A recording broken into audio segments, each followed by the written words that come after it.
and Superman, and Superboy, and Supergirl, or Superman. This is Jason J. Lewis, the voice of Superman on Justice League Action. This is Mark Wade, writer of Superman Birthright. And you're listening to The Krypton Report. And you're listening to Krypton Report. Up in the sky, look! it's a bird, It's a plane! It's the Krypton Report! The All Things Kryptonian podcast, including Superman and Supergirl. We discuss games, movies, cartoons, TV shows, and comics. Find us on Facebook, Instagram, YouTube, and Twitter.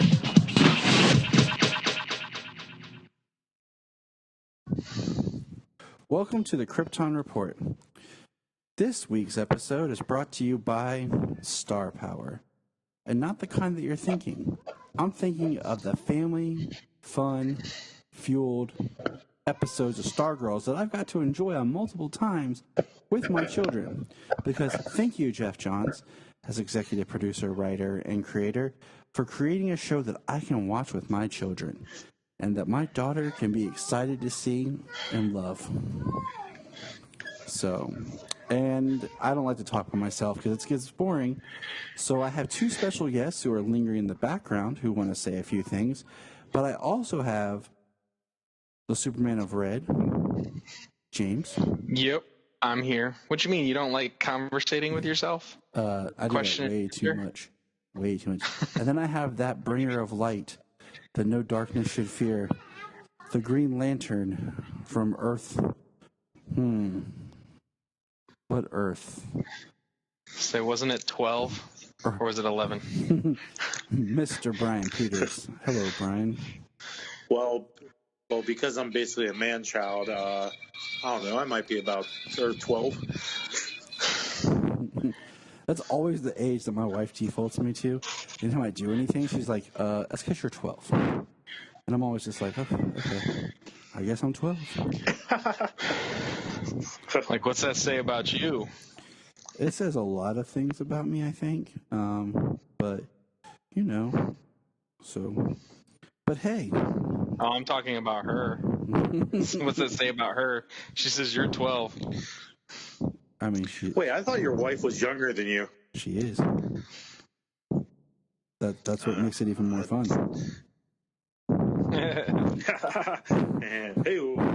But hey, so this week we got a little bit of news, and we're kind of, catching up with everything, and we have a new show. So we have some news to get into, a new show to talk about, and of course continuing our look at the classic Fleischer cartoons. So, news-wise, by this time, we've all had time to think about it, reflect on it, but after one season, Ruby Rose has decided to step down from being Batwoman. And so how do you guys feel about that?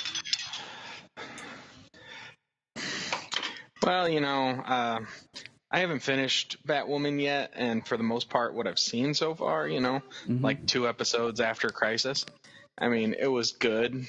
She did a decent job. I know she was excited to play that character, and since then it's been up and down with reactions to her as the character. Recasting sucks sometimes, but sometimes it helps. Yeah, I mean, I'll let Bryan go. Bryan, what are your thoughts, real quick? I mean, I'm a huge Batman fan, and when the pilot started, I was like, okay, we're kind of get something. There's potential for Kate to be hardcore, tough girl. But as this show went on, it kind of, I don't know how to explain it. It's kind of like Ruby isn't having fun. Yeah. Yeah. She I don't think she knows how to be a lead yet. I don't think she's there in her acting career just yet to be able to hold a show on her own. Sometimes she feels like she's kind of bored. She doesn't really know how to separate Batwoman from from Kate, and I think that's a writing problem too. But as the show goes on, it's she just feels really kind of out of place, and I don't know.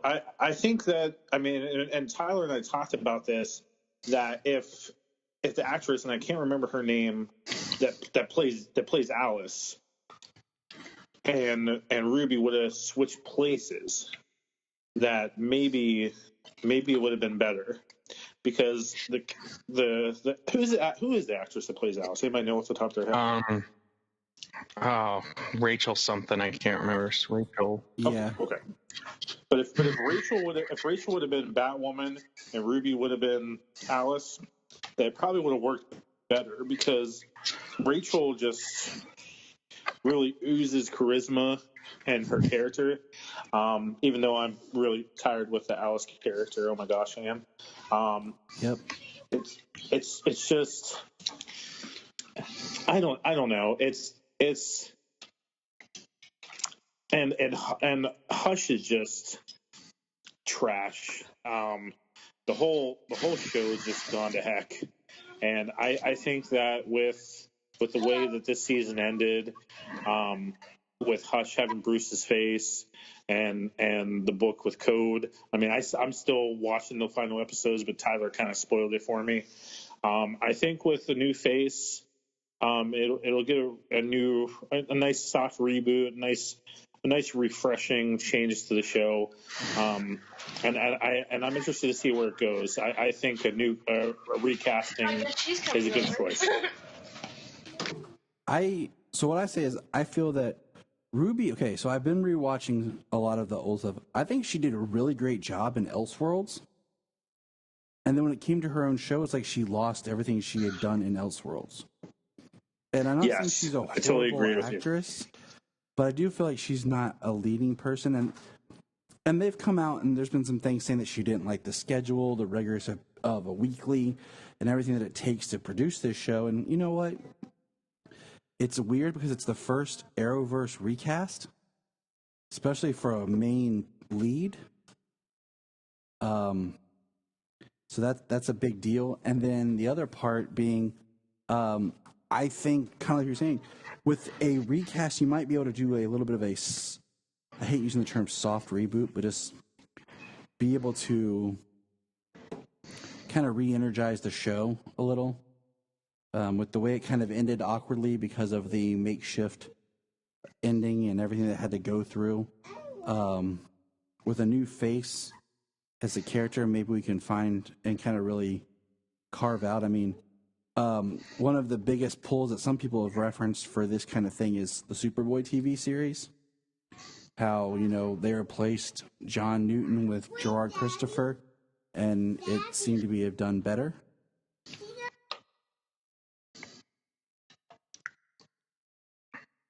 Well, hopefully. So we'll just, we'll kind of wait and see. Yeah, I mean, the Ruby Rose thing, I don't know. And you said she sounds like she's bored or whatever. I mean, since the very beginning, social media is what it is, and there's a whole bunch of crap out there, and a bunch of terrible people on it. And from the very beginning, she has made it known that she had seen that stuff, that she looks at that stuff. So maybe over the last year of making the show, it's she can't separate it. You know what I mean? Maybe that plays into it somewhere.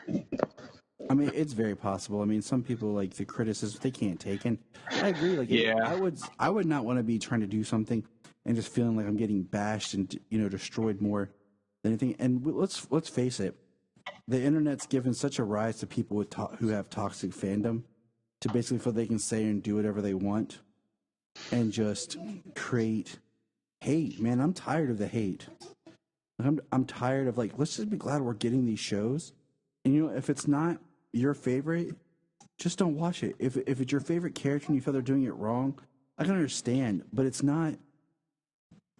There's a lot of other forces in creative control behind the show than just the actor's portrayal. You have directors, producers, writers that'll all play into what's crafting that character. And I just, I'm just tired of hate. I'm tired of like the toxicity of the fandom. Just let's enjoy what we have. And what kills me, guys, is that all the toxic people, they keep watching the show. Like, they're like, this is trash. CW's trash, Snyder's trash, whatever. But they keep watching it. Right. And just so they can just say, yeah, this sucked. But if you don't like it, why do you keep watching it? Like, I don't like some chick flicks that my wife likes, or some girly shows. I'll watch it if she asks me to, but like, I don't choose to watch it because I'm not a fan. So like, why keep doing that? Why do people have to be so toxic? Right. Why can't it just be, hey, I'm not a fan. I like this, and we're just like, okay, Right. like, what, like, all people do nowadays, it seems, is just exist to be toxic. Okay. Especially when it comes to fandoms, plural. Like, that's crazy. I mean, literally, all they want to do is just hate on anything and everything if it's not their little point of view. Right. I like a lot. I'll be the first to say, I like more things than I dislike, in varying degrees. But if it's something I really don't like, I'm not going to continue to watch it. Yep. Plain and simple. I love you. That's why I love you. That's why I love our friendship. Like, you guys are always positive. I can be negative, but you guys always keep that positive outlook on things, and that's why I love you. That's why I appreciate our friendship. Well, thank you, Brian. We appreciate you as well. James and I try. You just get tired. You get tired of the negative. You're like, let's talk about the positive and try not to dwell on the negative. But we're moving on. Wish her the best of luck in her future endeavors. And, I don't like to, when they officially cast somebody, we'll talk about it, but there's just a lot of rumors going on of people suggesting or petitioning, and that's just a rabbit hole. So, but if they officially cast somebody, we'll discuss it. Well, one thing we talked about earlier is they never really explained where Elseworlds takes place. And Ruby was just great in Elseworlds as Batwoman. She seemed to have more confidence, more things put together, and we never got the explanation where Elseworlds takes place. Yeah. I mean, it's so weird to try to watch. Okay. No, you're fine. I mean, I wish Ruby the best. I think James probably hit it right on the nail on the head. I think that the negativity just really hurt her, and there's a lot of actors, they never watch their work because they don't want to think they stink. They don't want to dwell on any negativity. And I wish Ruby the best. I think she'll continue to do some pretty good work as she grows as an actress. And I'm excited for the future of Batwoman. So, with that said, we'll continue on. Our next part is going to be about the next episode, which is episode 3 of Superman, the Max Fleischer series. And I had it written down. I keep flipping the last word in my brain, but it's the $1 billion limited. Is that what it is? Okay, so we just watched Superman. What'd you think? That was really awesome. I like when Superman saved Lois off the train and he pulled us back at the end. Yeah? I thought it was cool when Lois had the machine gun and was fighting the robbers. I like Superman's the bad guy pill to go on Superman on his, and I like it. Yeah. I like that. Do you like when the train went over the tracks and Superman flew down and caught it? Yeah. Yeah. That was a really awesome part. What's your guys' favorite part about Superman and the Gold Rush? I believe that is the title. Yeah, I keep wanting to call it the $1 billion heist for some reason. But yeah, so this one was cool because I actually didn't have a strong memory of this one. Yes, It was- $1 billion limited. It was almost like watching something brand new. So what did you guys think of this one?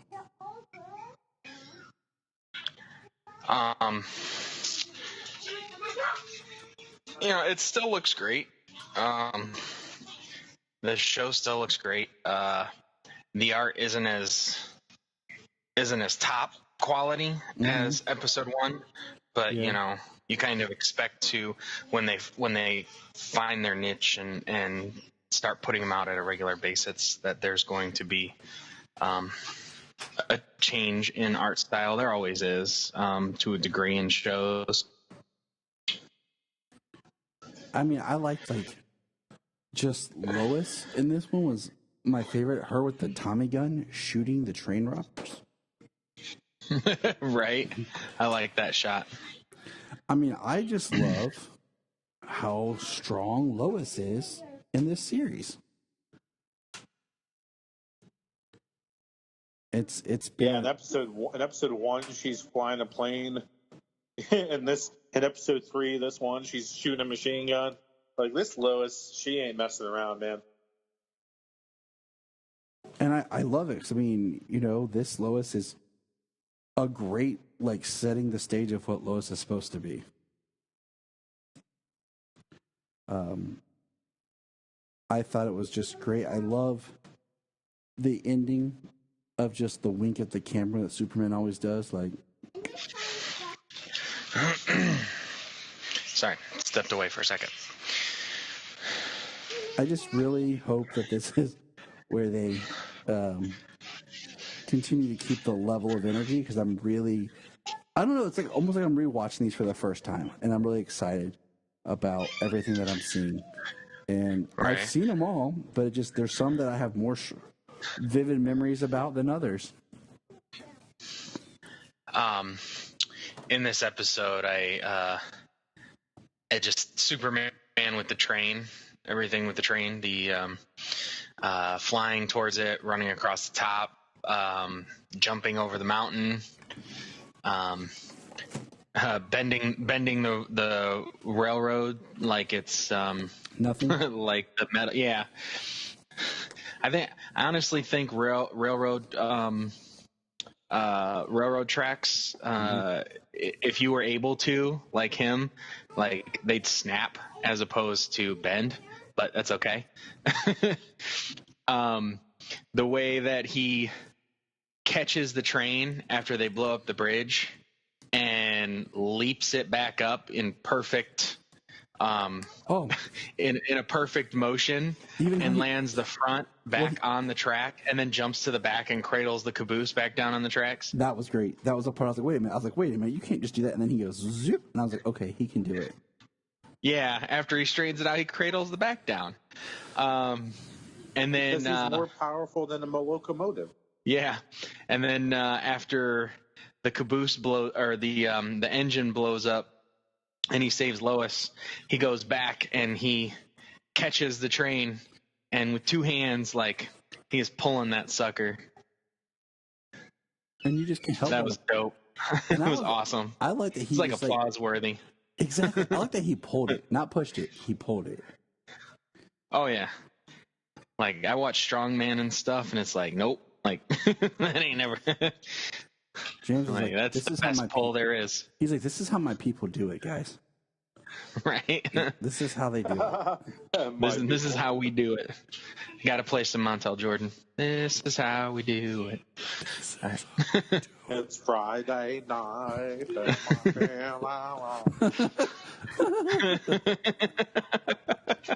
Party's going on the west side. Party people. Yeah. Now we're switching to some tag team.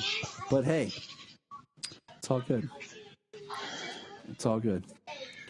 In the hood.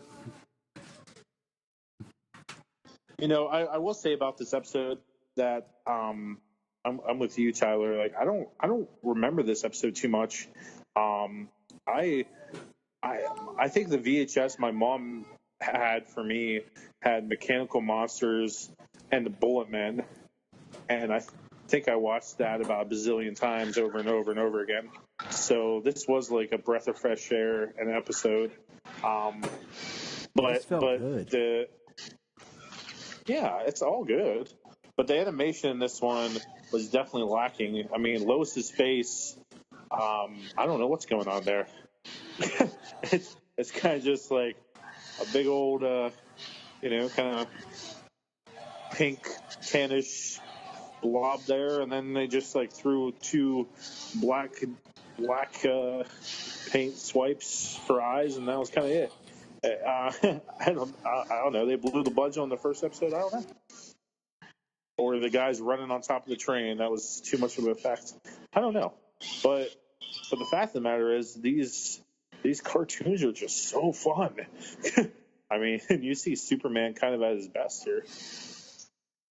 I agree. And I like seeing him just like fighting average people. It's always nice. The kind of things he gets into. Sorry, I had the children are excited and ready to talk. So, without further ado, we're going to bring them on real quick to make a quick comments, and we'll segue to our next phase. So, kids, come here. Sayla, come here. Now, hold on. Now, go ahead. Talk about Stargirl. Stargirl was a really cool show, everyone. And James, I know you watched Stargirl with your daughter.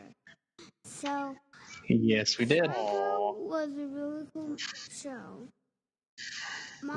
What's your guys' favorite part about Stargirl? What's your favorite part, Solomon? My favorite part is when the robot comes. What's your guys' favorite part about? Heck. Well, we're going to talk about that. They want to hear what you have to say. Sayla, that was really cool. What do you want to say? Come here. Come here and talk. What do you want to say about Stargirl? Come here. What do you like about Stargirl? I don't know. You don't know? But you just told me you were sitting upstairs. You said, Stargirl's my favorite. Did you like her costume? I want Stargirl like her costume and her... In her mask? Yeah. See? And there you go, everyone. To click on the report. And click on the report, too. There, click on the report. So, I bring them on because I want to prove my point here. Stargirl is what we're going to talk about. We're going to cover the pilot episode and the second episode. And my kids love it. Solomon he knows that it comes on Mondays. And he said, Daddy, when we get back home, can we watch Stargirl? And I'm loving it because this is the show that I've been waiting for to share with my kids. Awesome. You know, I got Bella right here. What's Bella got to say? Well, here, ask her. There you go. Ask her. Hey, Bella. Hi. Hi, Bella. What do you like about Stargirl? Hey, Bella. It has to be when she was trying to blow out the tires. Yeah? Yeah, but the car exploded. Are you really enjoying watching the show? Yes, I am. I love it. See, that's what I like to hear. That's awesome. I love Stargirl, Bella. Yeah, it is very cool. All right, here. Let me get that. Yeah, I think I think Sayla hit it on the nose. The first thing she said, "You need to watch this with your daughter." I mean, and like, let's just face it. Like we've talked about before, I don't mind darker versions of the characters. I don't mind that, but I want something to watch with my kids, and like Flash is the closest to that. But this show is just straight up for them. Like, it's not a kid show; it's a family show, and I'm very much enjoying this. So let's just kind of break down. We'll go in a circle here. We'll start with Bryan and just kind of give us your just quick thoughts here on just the 2 episodes we've watched so far of Stargirl. Oh my gosh, man, this show has blown me away. Just the opening montage, if I don't know if that's a word to use, of the first episode of the Injustice Society, just running, just kicking butt of the heroes. Solomon Grundy, he looked great. The CGI was top notch. The production quality was great, showing the powers of the Injustice Society. You felt the devastation when you see Starman die and Stripes and Stripes' arms. And like, I've always loved Luke Wilson, and just to see him in this show, just being this family man and being that co-star, it's been great to see. The Godfather himself. The Godfather himself, ladies and gentlemen. Absolutely. And you threw me off there. But just to see this great family show. When I was a kid, I have great memories of watching Adventures of Superman with my grandma. That was the only Superman show that or superhero thing she would watch. And watching Lois and Clark with my mom, and just being able to watch this. I mean, I don't have any kids of my own yet, but my cat really enjoyed it. She said "Wow, wow, wow, wow," and she loved it.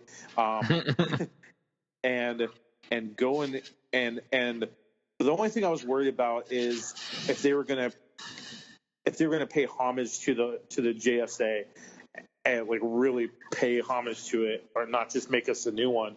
And when Courtney pulled out that picture, I think Tyler texted me. I think we were watching it together. Tyler texted me. He's like, "There you go, Bryan. There you go, Bryan." And that was awesome because I love the JSA with Spectre, Iron Man, Sandman, everybody.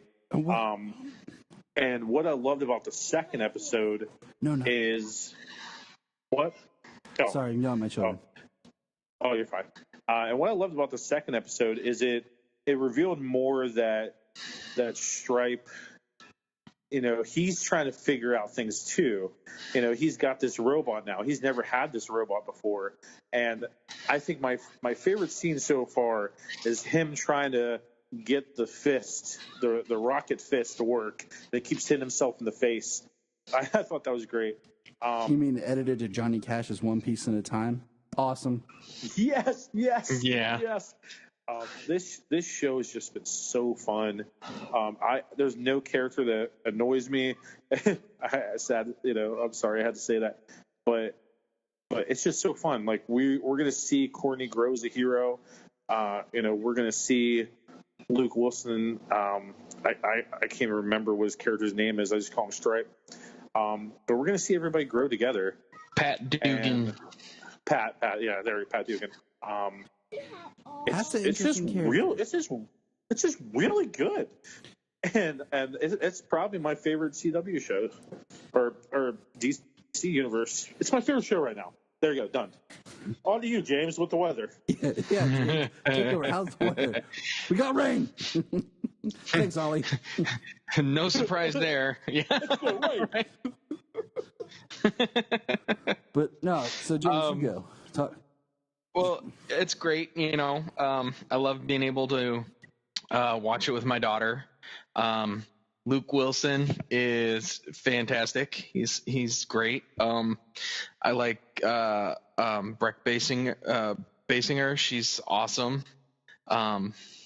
I've actually read a first couple of issues of the Stargirl comic, and I'm like, like, did she read these, or did they just write her this well? I think both. Right. Oh yeah, the writing is very good. Johns is on set. He wrote the episodes so far, the first two. So yeah. So I think he's able to adapt and even make them better than what they were in the book. But yeah, they're really good. I thought the machine, the mech that he is in, I thought it was going to be like the car, like he had a transformer, but it's just he likes the color scheme because he loves his car, which it's a beautiful Buick. So that is an awesome car. Heck yeah. The production values. It's not the car.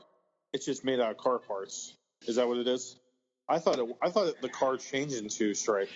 No. See, that was my first thought too.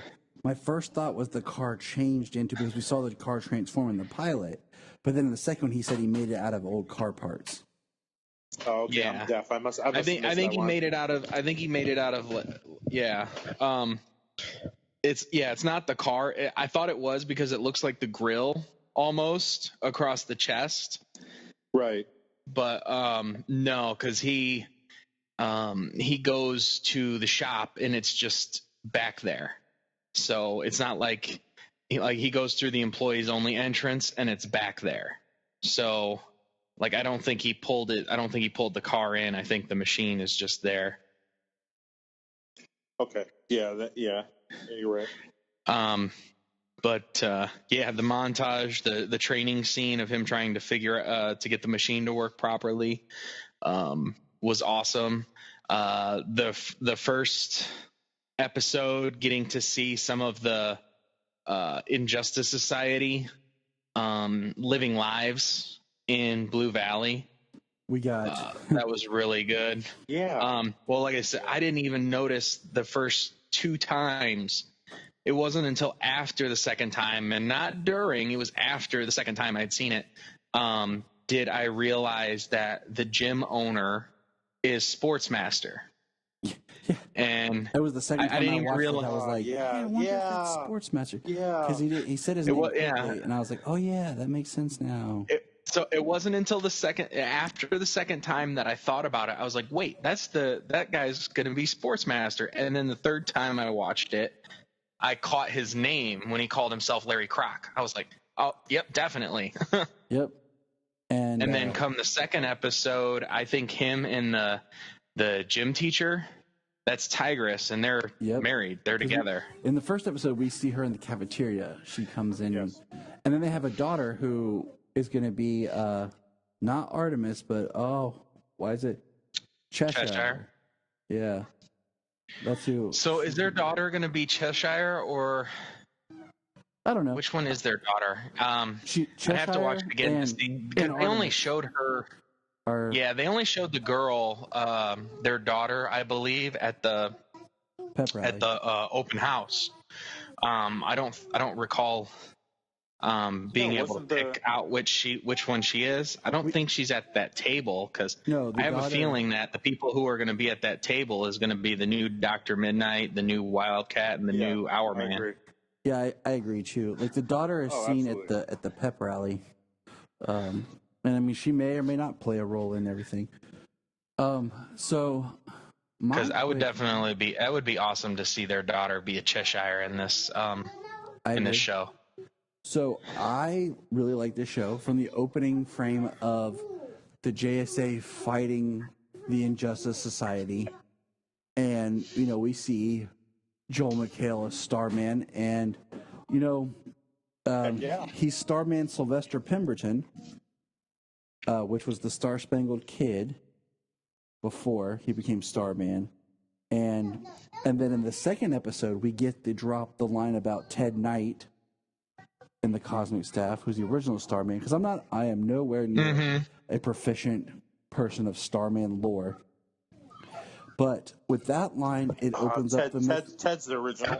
it opens up the mythology, and also like what Bryan was saying is what we know is the Justice Society, they supposedly all died or whatever, but we have a picture with a bunch of members that aren't even shown in the opening episode. And aren't even in the opening episode there's and then in this one he reveals that Our Man didn't even die. So I mean, it looked like Sandman died. We know that Starman died. Looked like Dr. Midnight died, and Wildcat, but we don't know about Yep. Green Lantern or Flash. And it is, we saw the hat, we saw the helmet, but we didn't see the Flash. Right.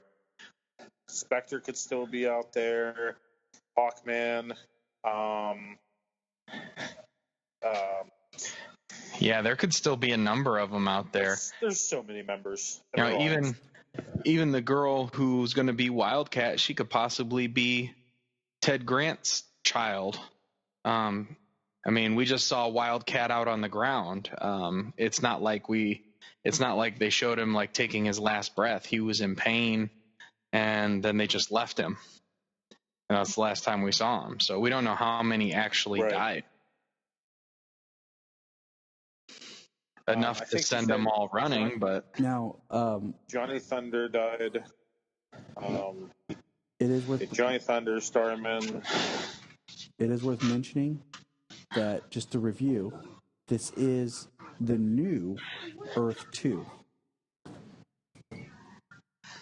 This is the post-crisis Earth 2. Part of the new multiverse. Oh.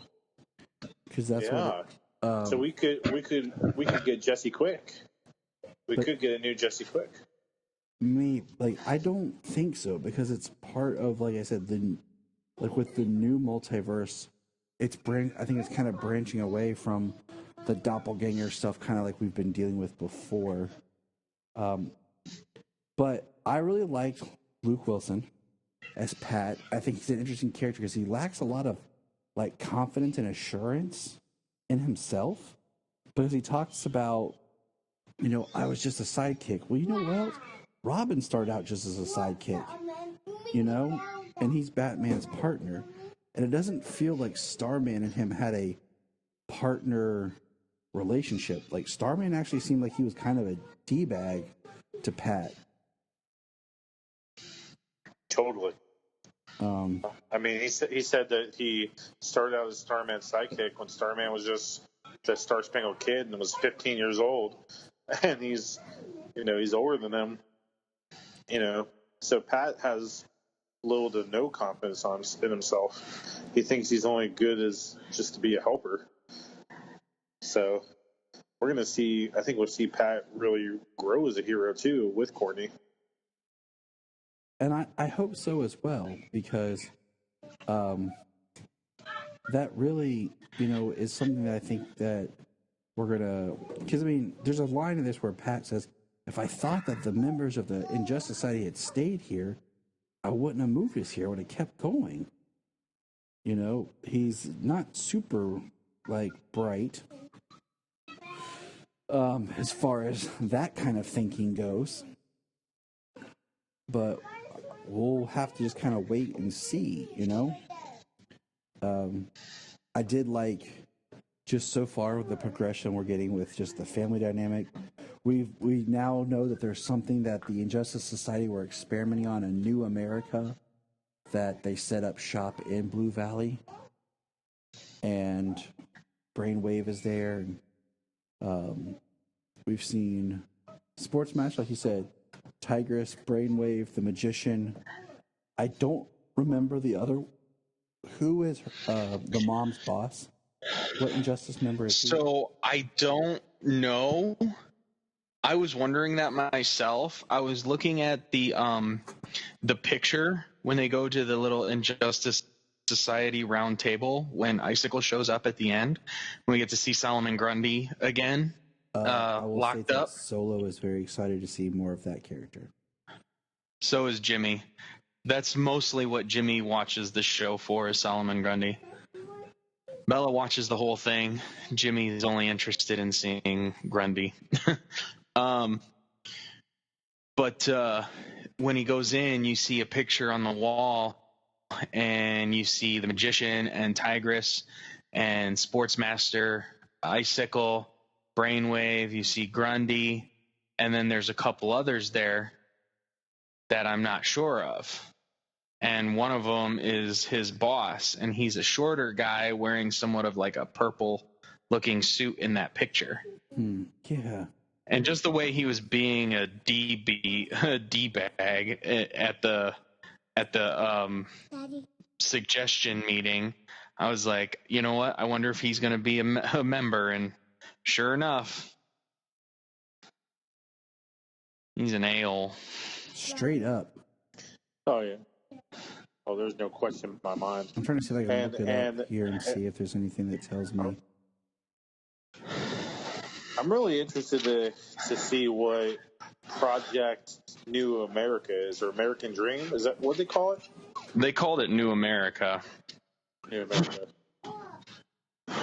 And why? But having them working in a place called the American Dream, it's like, yeah.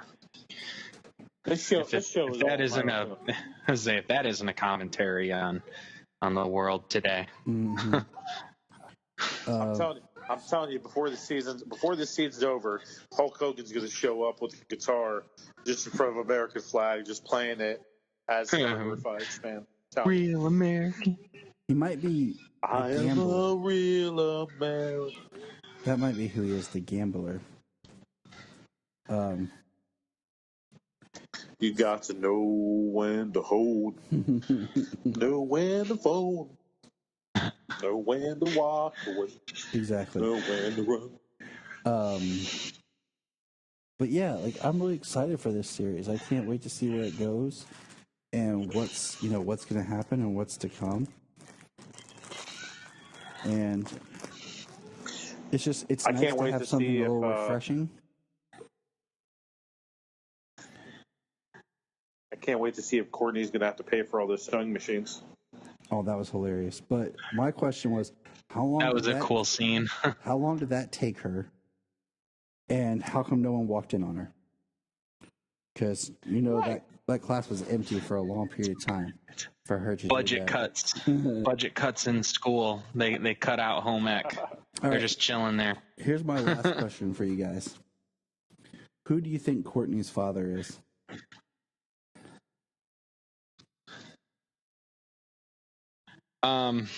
I mean, who is he? I don't know.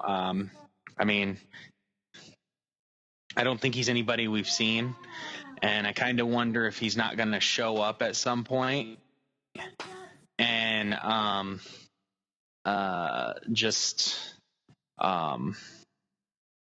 like be some kind of down on his luck loser trying to get something from her and her mom, and then she's doing all this because she thinks Starman's her dad and she's trying to get like retribution, and turns out it's not.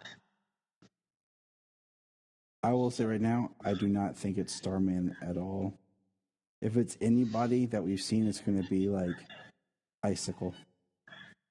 I think it's just a tease. But I know it's not Starman. I think it's just going to be some random dude. I don't think it's going to be anybody. I'm kind of with James here. I think it's going to be just some bomb that is going to break her heart because she's thinking she's doing it all as a way to get closer to her dad. That her dad was a hero and not this deadbeat loser that she was kind of thinking he was a little bit. I like how that's what I think. Keeps telling her like you're not Sylvester's daughter. Like it's like you're not. Yeah, but I think that even though he's even though he was the sidekick to him, I think that it and even though he seems kind of you know, how Starman seemed at the beginning, you know, definitely not you, and you're not part of the JSA, stay away, da da da, you know. I just think that was like heat of the moment kind of stuff, and the staff never worked for him, you know. It's like, you know, stay alive. I think he was still close enough to him that if he had a child, he would have known. Right, and I agree, and that's why I say it's not him. I mean, I know that in the comics, Courtney's dad was just a thug who ended up working for the Royal Flush Gang. So we'll just have to wait and see what they do differently for the show. But all right, any final quick thoughts here? We'll kind of wrap it up. I mean, we could go on with the show, but you know, I don't want to spoil too much for people. We've kind of had a discussion, and we're all excited to see what else is in store for it. Yeah, I already can't wait another week for episode 3. Yeah. Feed me more. I want more. I agree with you. So with that note, the kids are wound up and they want to watch it again. Because Sayla's happy she finally got her costume. So. Look up in the sky. Look up in the sky. Look in the sky.